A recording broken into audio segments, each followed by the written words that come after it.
Far too many in the FBI and DOJ are willing to hide evidence, falsify documents and make up crimes to achieve their objectives. Monday's release of Inspector General Michael Horowitz's 476-page tome on the Department of Justice and FBI's misconduct in the lead-up to and aftermath of the 2016 presidential election continues to make news, and rightly so.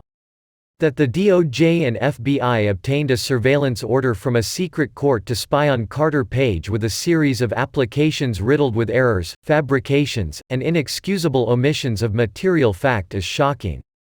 The shocking breadth of the government's misconduct raises an interesting corollary question: how will Judge Emmett Sullivan react to these devastating revelations? Sullivan has been hunkered down in his chambers for the last month contemplating, or drafting, his ruling on attorney Sidney Powell's pending motion in the criminal case against her client, Michael Flynn.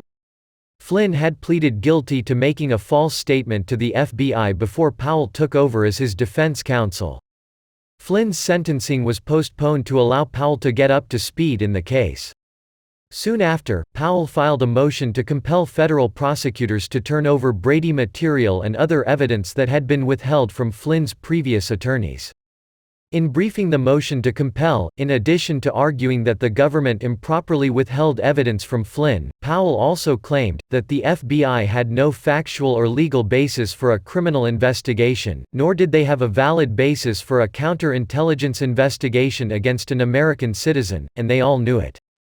The evidence the defense requests will eviscerate any factual basis for the plea and reveal conduct so outrageous, to mandate dismissal of this prosecution for egregious government misconduct. Before Judge Sullivan had a chance to rule on Powell's motion, though, federal prosecutors found themselves forced to inform the longtime federal judge that for nearly 3 years, they had wrongly identified the authors of the handwritten notes taken by the FBI agents during their January 24, 2017, interview of then National Security Advisor Flynn. Prosecutors had told defense counsel and the court that the notes written by Peter Strzok had been compiled by FBI agent Joe Pytka, and those taken by Pytka had been written by Strzok. Then 2 weeks ago came another surprise. After having argued for months that there was no need to delay Flynn's sentencing, federal prosecutors contacted Powell to suggest postponing the sentencing. Powell concurred, and then the government filed a joint motion asking the court to cancel the upcoming sentencing briefing and hearings. In the motion, the government presented 2 rationales for the delay. First, the parties noted that until the court ruled on the pending motion to compel, briefing would be premature. Second, and more significantly, the joint motion noted that the Department of Justice's Office of the Inspector General is conducting an examination of the department's and the FBI's compliance with legal requirements and policies in applications filed with the U.S. Foreign Intelligence Surveillance Court relating to a certain U.S. person, and stated that the parties expect that the report of this investigation will examine topics related to several matters raised by the defendant. Now that the report is out, the question is how it will affect Flynn's case. While the IG report focused mainly on the DOJ and FBI's conduct related to the 4 Foreign Intelligence Surveillance Act (FISA) applications used to obtain an order to surveil Page, Horowitz's investigation and findings raised 2 issues of import in the case against Flynn. First and foremost is the extensive evidence of government misconduct and abuse the IG uncovered. The misconduct was so extensive and egregious that it can only remind Judge Sullivan of the prosecutorial misconduct he witnessed when he presided over the DOJ's criminal case against the late Senator Ted Stevens, an investigation and prosecution that Sullivan would later conclude was permeated by the systematic concealment of significant exculpatory evidence. Soon after taking over Flynn's case, Powell had evoked the Stevens prosecution as a comparator, but the IG report adds gravitas to her comparison.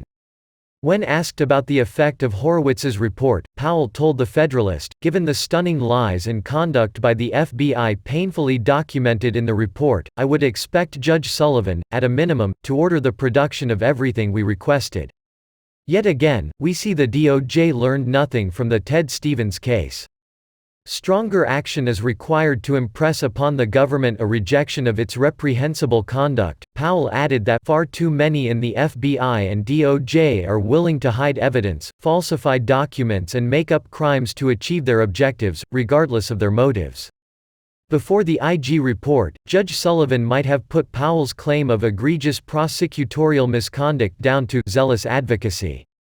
But it is impossible to contemplate the Sullivan who tossed the Stevens case reacting with anything less than outrage to the recent revelations of misconduct.